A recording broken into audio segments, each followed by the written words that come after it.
Hello, and welcome to the Hockey Hotbed, presented, as always, by the Hockey Podcast Network. We have a really fun episode for you guys today, as we will be discussing the Ottawa Senators, because, there's a few teams going into this season that have been at the bottom of the standings for a little bit of a while now, but could be primed, in my opinion, for a breakout season. And I believe the Ottawa Senators could be one of those teams. So to discuss the Sens, I'm bringing on an expert. I'm bringing on Shane Ryan of the Sens Hour podcast. Shane, how you doing? I'm good. Thank you for having me. It's a pleasure to be on. Well, it's a pleasure to have you. I know we had you on Tip of the Iceberg, which is my other podcast, but when I thought about talking about the Ottawa Senators, it didn't feel right doing it without you. So I'm happy that you decided to join me today, and I'm excited to talk to you.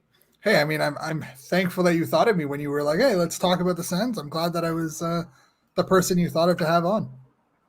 Well, for the last couple of seasons, you've been covering them for the Hockey Podcast Network. And last season in particular, it was not a hot start for the Ottawa Senators, going 2-12-1 to start. It looked like all the worst fears had been imagined once again in Ottawa. But then they turned it around to finish the season. They went 21-15-4, including 6-1-1 in the final 8 games, which is just amazing if you think about it.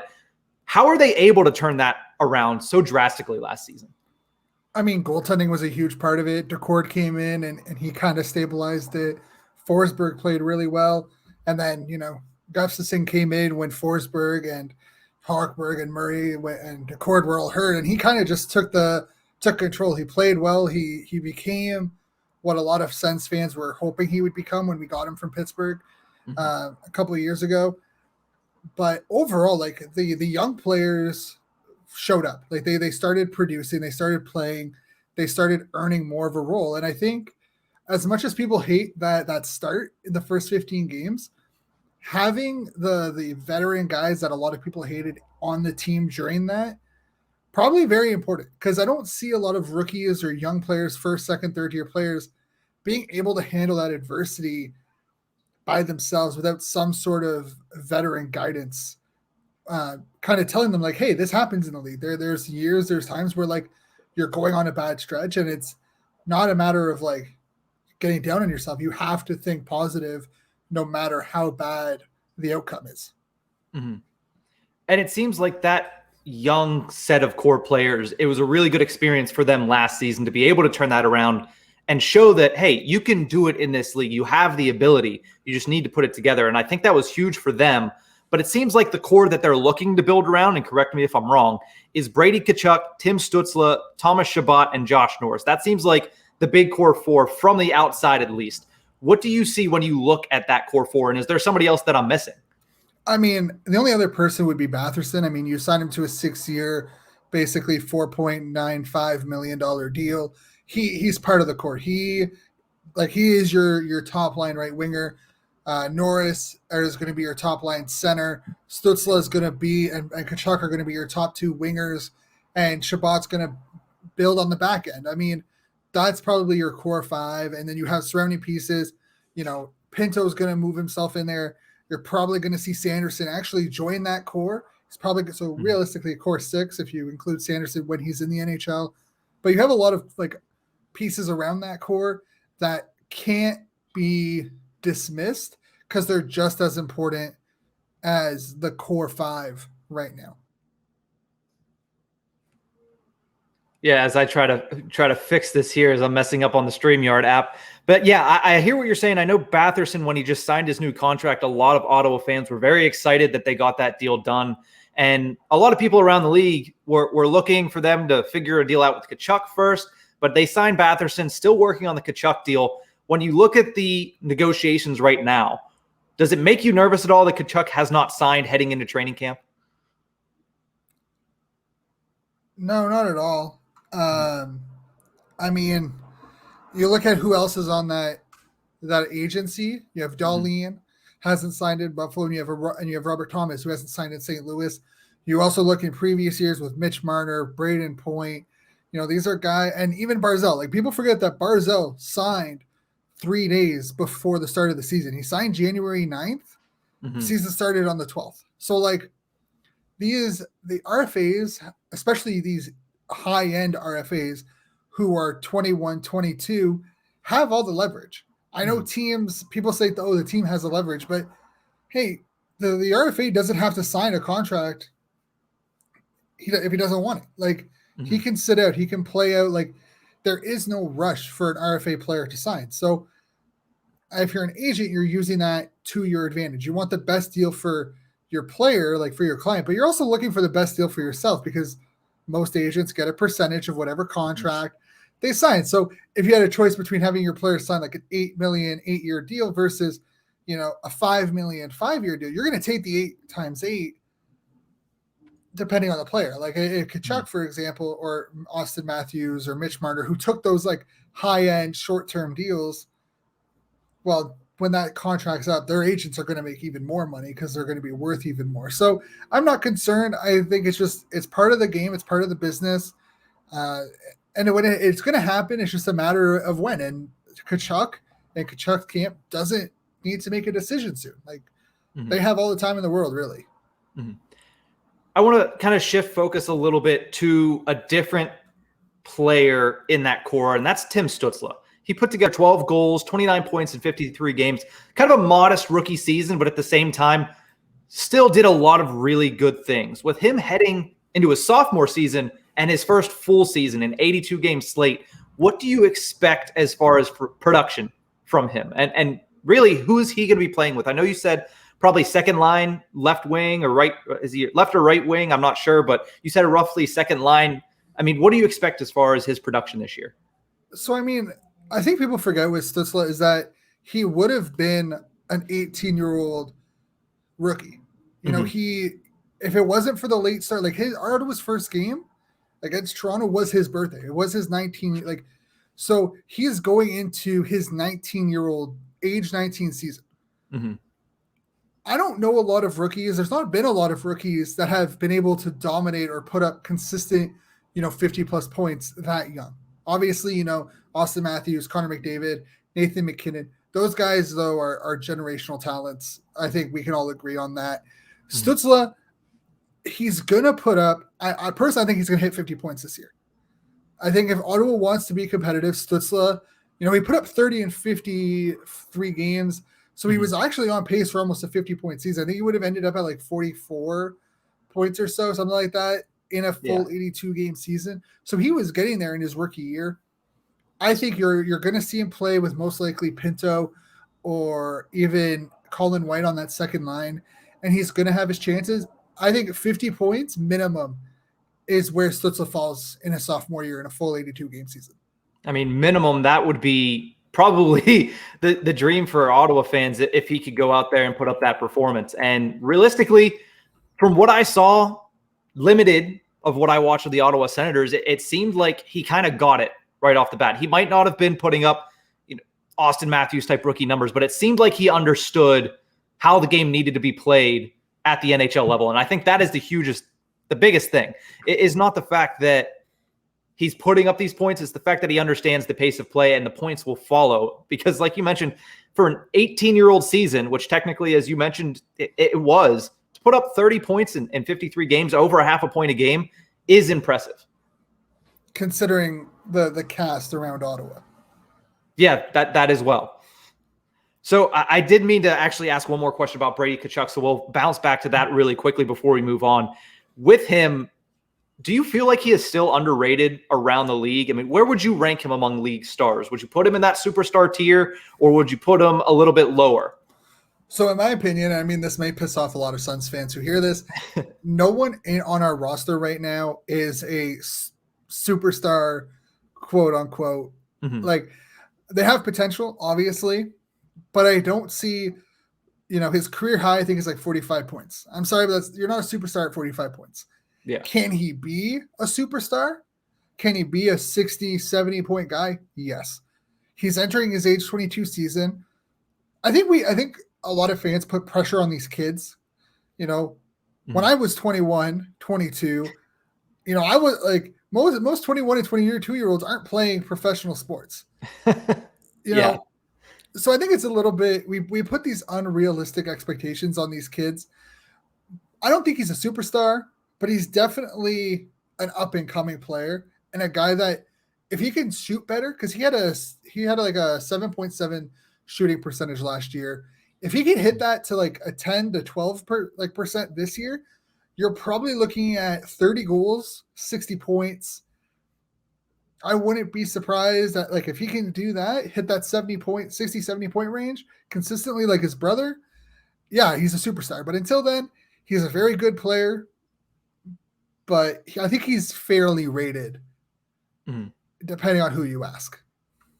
Yeah, that's a good point. I mean, he's always going to be compared right alongside his brother, and they're going to have those comparisons throughout their entire career. But you mentioned the fact that he's only 22 years old, and it's kind of crazy to think because he's been with the Sens for a couple seasons now, and it's hard to really imagine how young some of these guys are. The league is trending in that direction where players are playing from a much younger age. We're not getting them starting at the age of 24 or at the age of 25. They're starting, like in Tim Stutzla's case, at 19, or that's around where Brady Tkachuk started as well when he first made it to the NHL. So seeing these guys from a young age, and now in his age 22 season, being technically considered a veteran of the game, a lot of that has to do with the way the NHL is changing. But you look at this season, there's people saying he might have the captaincy this year after he signs. 100%.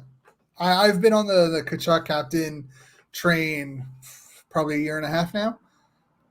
And do you think that happens as soon as he signs now? I don't think so. I think they will. I don't think it's going to be – I think they go into training camp without a captain. I think they announce it at the end of training camp like they said they would, just to build hype for the first home game. I think if you kind of announce – you can announce it too early and the hype dies down a little bit. I think they do what Vancouver did when they named Bo Horvat the captain, where they named him the captain literally right before the opening game. They announced their 5, captains, and he was one of them. And it led some people, including myself, to believe that whoever was going to wear the C wouldn't have been part of the 5 captains. But I think they do that. I would not be surprised if Tkachuk isn't named captain until the opening faceoff, where he comes out of the ice with the C on his chest. Well, that would be something to see. Just not even announce it and just have it whenever he first goes out, announce it basically over the PA speaker. That would be, I mean, honestly, in a league where a lot of the stuff is predetermined, and by stuff I mean stories are pre-thought out how they're gonna come out with it, and they're leaked is the word I was looking for, thanks to Frank Saravalli most of the time. But in a league where a lot of that happens, if that actually goes through, as you say, just he skates out on the ice with the C for the first time, that's the first time anybody sees it, that would be, 1, shocking, and 2, that would be a great way to kick off the season for Ottawa. I think that would just heighten the excitement that much more. Yeah, and I mean, I know people are going to say, well, jersey sales, right? If you announce that he's going to have the C, you're going to have a bunch of people who are going to buy Tkachuk, because I know plenty of people who are waiting to see if Tkachuk gets named captain before buying a jersey, myself included. If I've been one to say multiple times where I personally I don't like having players that a lot of everyone else has. I like having different players. But if I'm buying a Tkachuk jersey, I want the C. I want to know if he's going to have the captain, because it's going to be weird having the new jersey without the letter on it. And if you put an A on the jersey, you can't really take it off and put the C on, because then you have the glue usually from the A left over, and it just looks bad. Yeah, and especially, I mean, they're going to sell the jerseys anyway. I understand wanting to get it before the first game, but you're going to make those sales regardless. Especially if you have, them ready to go, so the minute the game starts, you put them all out for sale. People are going to leave their seats to go buy a Tkachuk jersey. Yeah, I'm not sure they want people to leave their seats, but they will. They'll go and they'll buy the Tkachuk jersey. If you put it on and say, oh, they're going on sale first intermission, that might be where you get them. Yeah, 100%. Like the minute you put them on sale, if you put them on sale during the game, first intermission, people will go buy them. No question about it. So I'm glad you actually brought up jerseys, because I know you love the move back to the Sens 2D logo. You were a big fan of it. You were raving about it in the THPN Slack chat.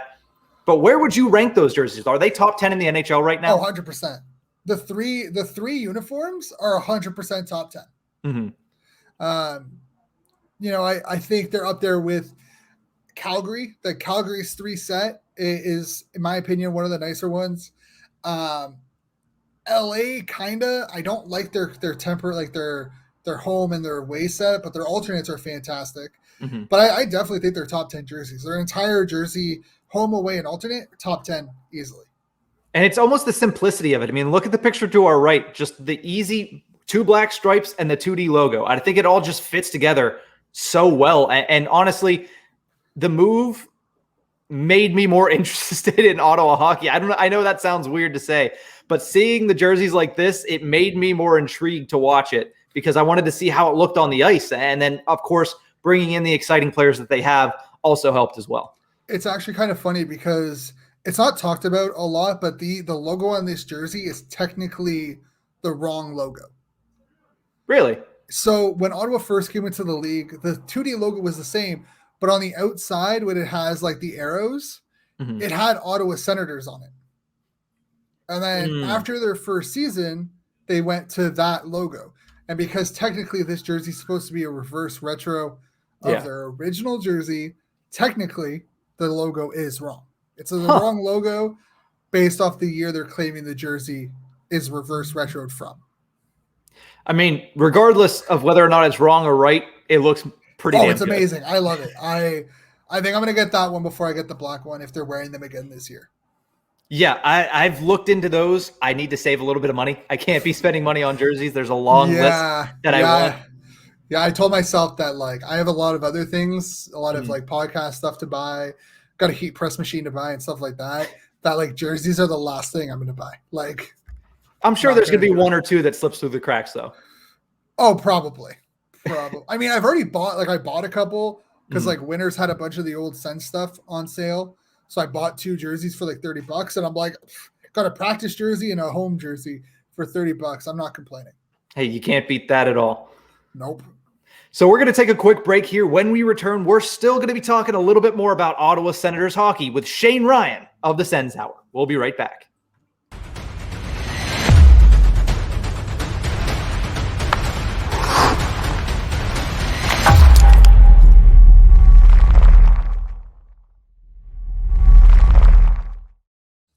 Welcome back to the Hockey Hotbed, presented as always by the Hockey Podcast Network, as well as DraftKings. Make sure you use promo code THPN at the DraftKings Sportsbook app for great odds and opportunities. Once again, that is code THPN at the DraftKings Sportsbook app. And if sports betting is not legal in the state or province that you are currently in, you can always do the daily fantasy for DraftKings. Again, promo code THPN. We are joined right now by Shane Ryan of the Sens Hour, talking a little bit about the Ottawa Senators, one of my dark horse picks for being a breakout team this season with such a young roster, such opportunity for the youngsters here. But I want to talk about somebody that's been around the block a time or two, and that's Matt Murray.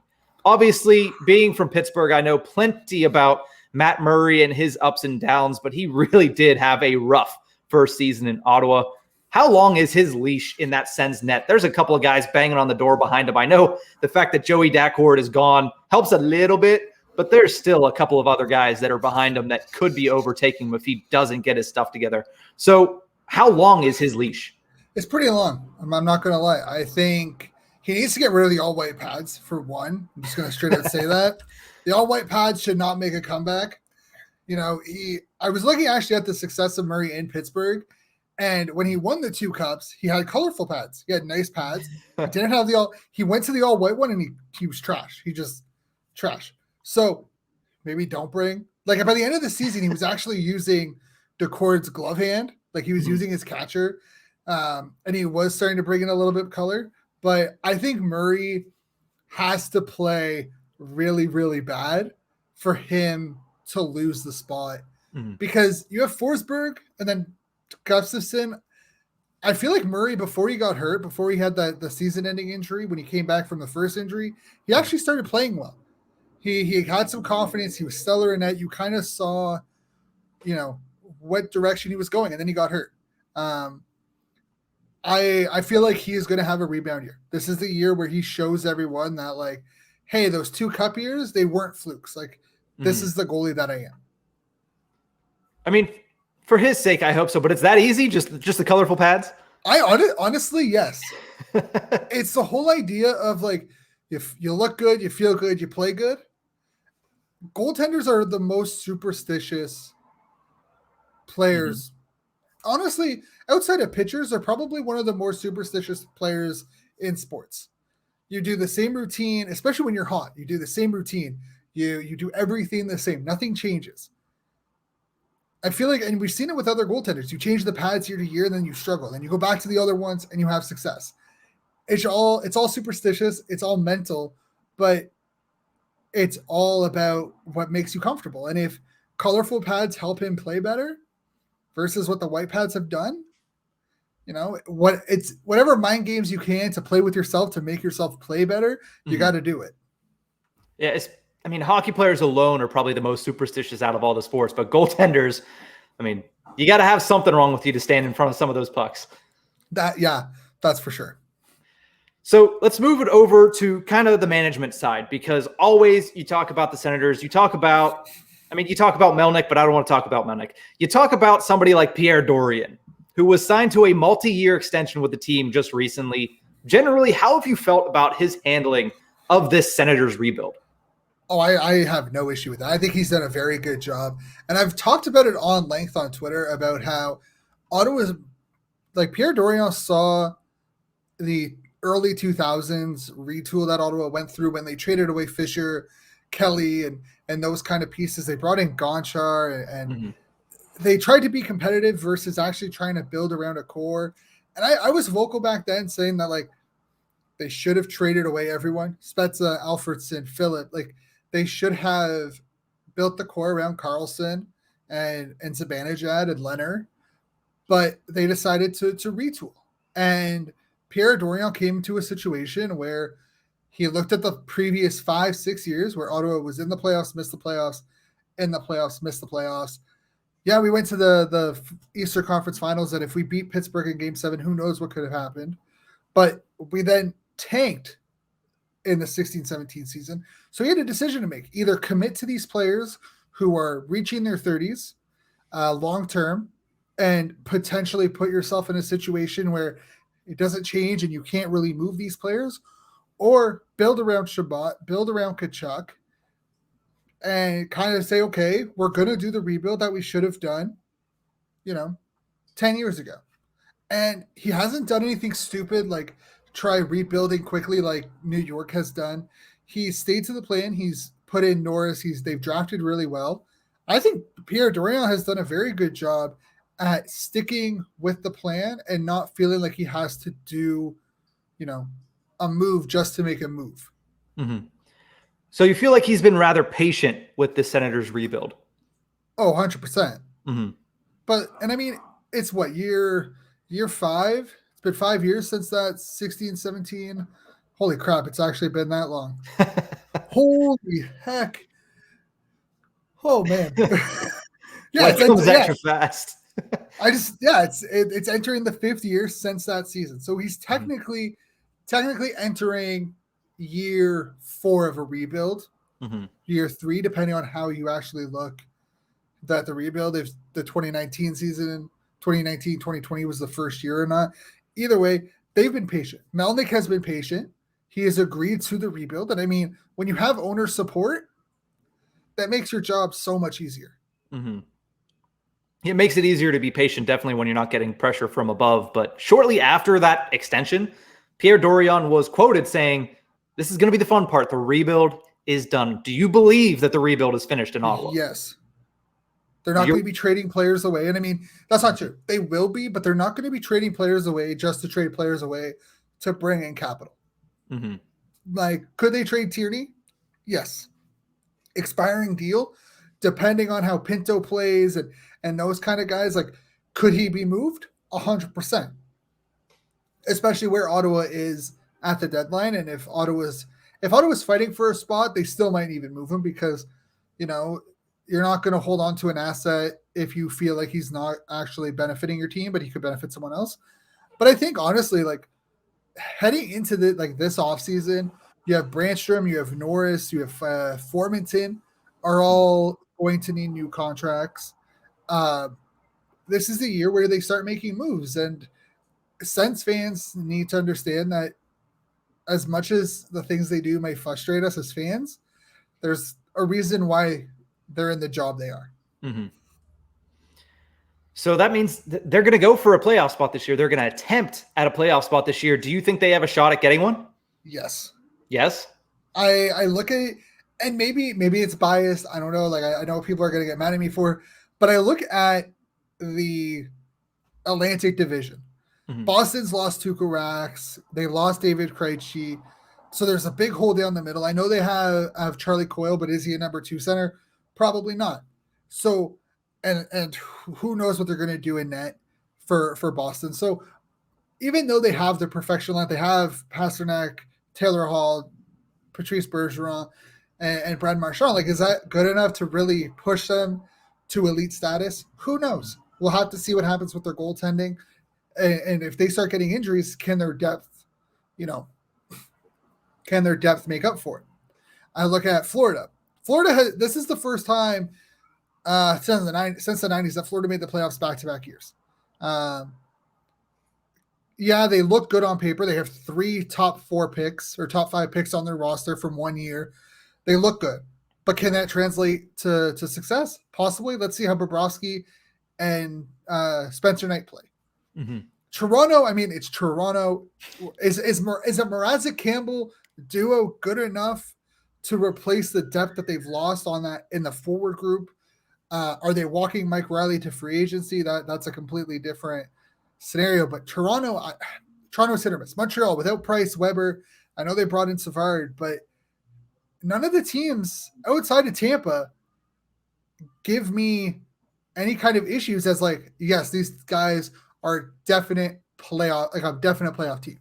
Mm-hmm. Playoff contender, yes, and they will fight for a playoff spot, but none of them outside of Tampa look at me as like they don't picture themselves on ice as an actual guaranteed playoff team. So those question marks are enough for you to say, you know what, the Senators have a chance here. That Senators can sneak into the playoffs, or maybe even do you think the Senators can just get into the playoffs without even sneaking in? Do you think they can actually control their destiny this season? They had a good record against their division in 2019-20. I think they were at 500. They struggled the most against Florida. So yeah, I think a lot of these guys look at Montreal, especially Montreal and Toronto. They won against both of them last season. They won against them a lot. So yeah. You look at those two teams, and this core is like, okay, we beat these guys. Especially Toronto. They lost the season series by 1 game. So you look at that, it's like, okay, we can play with these guys. Mm-hmm. And then you look at Montreal, who went to the conference, like the Stanley Cup Finals, and they got handed to them by Tampa. But you look at it, it's like, hey, we beat these guys.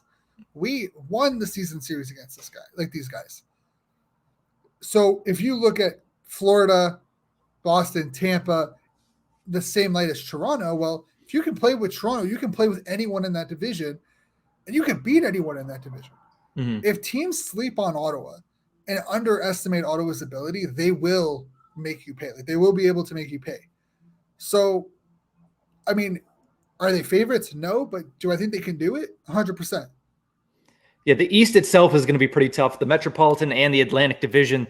Like you said, there's some question marks on almost every team in the East except for Tampa. But at the same time, everybody else, with those question marks, they're still pretty solid teams, and it can go either way for a lot of teams. So, I mean, the Senators, they have a good shot, especially if they play the way they ended last season. That's huge. And it's funny that you mentioned that they always beat Montreal Canadiens, because it seemed like every time I had a major parlay on DraftKings and I was so close to it, the only team that would mess it up would be the Senators, and every single time they were beating the Montreal Canadiens. So eventually I caught on and I stopped betting against the Sens when they played the Habs.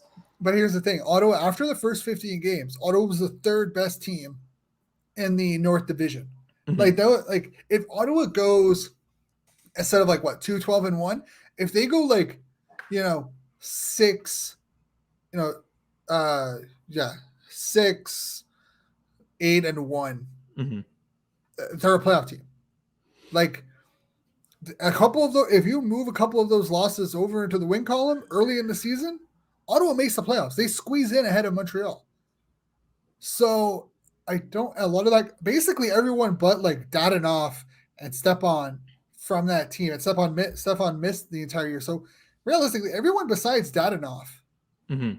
and Decord are coming back to that team that finished the year. So I don't think it's unrealistic to look at this Ottawa team and be like, they made noise in the North, and yes, the North had its own issues, but is the Atlantic that much better than what we saw from the North Division last year? Probably not. I mean, you can talk smack on the North, and I know I did my fair share last year, but they sent a team to the Stanley Cup Finals, so you can't argue with that fact. No, but I think Montreal was built for the playoffs. They weren't built for regular season hockey. Yeah. Well, I want to let you go, but before we do, and we didn't even plan this, and I'm glad you have your Team Canada jersey behind you, because you're always a massive advocate of Team Canada. No matter what international tournament comes around, you're at the front lines on the Hockey Podcast Network, usually against Neil.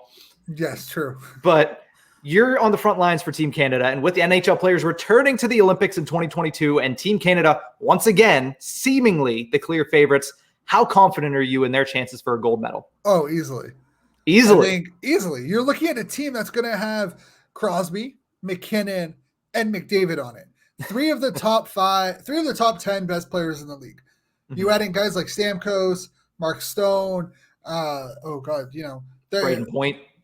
There's so many players that it's even hard to name who will be on that roster. Like you have Marchand, Marner, even though that guy, people will argue, should he be on, shouldn't he be on?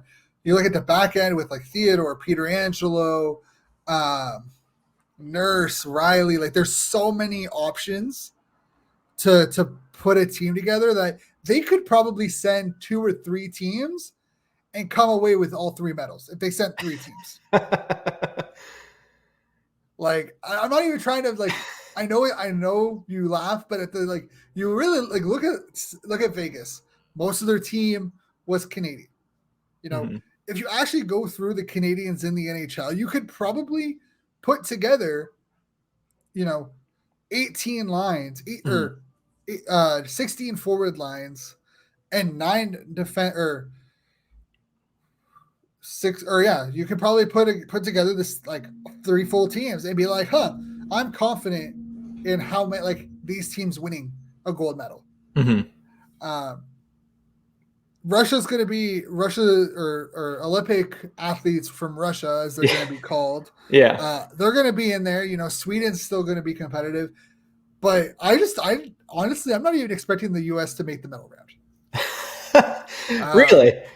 Yeah. And it's not because I don't think the U.S. has the quality players. It's just, you guys choke every year. In every World Juniors, okay, you guys won. Congrats. But in every men's tournament, you guys just don't show up. We saw it in the World Cup. We saw it at the World Championships this year. Canada came back from down they started the tournament 0-3 and came back to win the gold medal. That doesn't show the depth of Canadian hockey. I really don't know what does. But I'm excited for I feel bad for China though. Being in a pool with Canada, US, and Germany, I feel bad for them. Yeah, the best shot they have is with Germany, and even then, Leon Draisaitl might put together an Ovechkin hat trick. Yeah, and then you put him in with Timmy Stutzla and a couple of the other high-end. Hey, Germany won the silver in 2018. That they did. There are no slouches over there. No, not by a long shot. So. It is going to be a fun tournament. I'm excited to see NHL players back because you mentioned the World Cup. That's the last time we saw a lot of these guys really, truly play in very high-stakes international competition. And even then, we had Team North America where we split up the best young talent in the United States and Canada. Yeah. So, my personal feelings about NHL players going to the Olympics is don't send them. I'm totally on board of not sending them to the Olympics, but that's still me bitter about 2006 with Hasek. So that's my reasoning behind it. Yeah. So I feel like most Islanders fans also feel my pain, and Detroit fans with Tavares Larkin. Zetterberg. So Zetterberg. Sorry, I'm thinking the wrong person. Honestly, imagine the uproar if McDavid goes out, destroys his shoulder and misses the rest of the season, or Austin Matthews. That's my argument. It's like if one of these big name players is out for the rest of the season because of this tournament, people are not going to be happy. Yeah, that is the risk you take. I think it's going to be fun regardless, but you do hope that nobody gets injured, because the timing of when that is too, right before the stretch run of the season, it would be devastating for one of those teams to lose one of those stars. Oh, 100%. Well, Shane, thank you so much for joining me, talking a little bit about Olympic hockey, but mostly about the Ottawa Senators.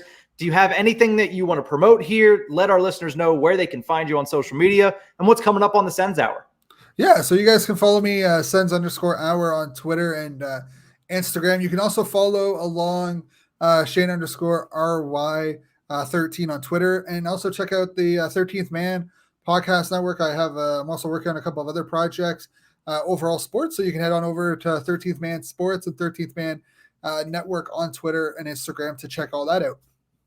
Well, Shane, one last time, thank you very much for joining me here on the Hockey Hotbed. I'm excited to have you back on later in the season, and who knows, maybe at that point, everything that you've predicted will come to pass. The Brady Tkachuk captaincy when he walks out on the ice, and maybe Matt Murray gets his groove back with some colorful pads, and the Sens shoot up the Atlantic Division standings. Hey, I mean, I would love it, but I'm cautiously optimistic. But thank you for having me on. It was a pleasure being here, and hopefully we can talk against later in the season, and Ottawa is up fighting for a playoff spot.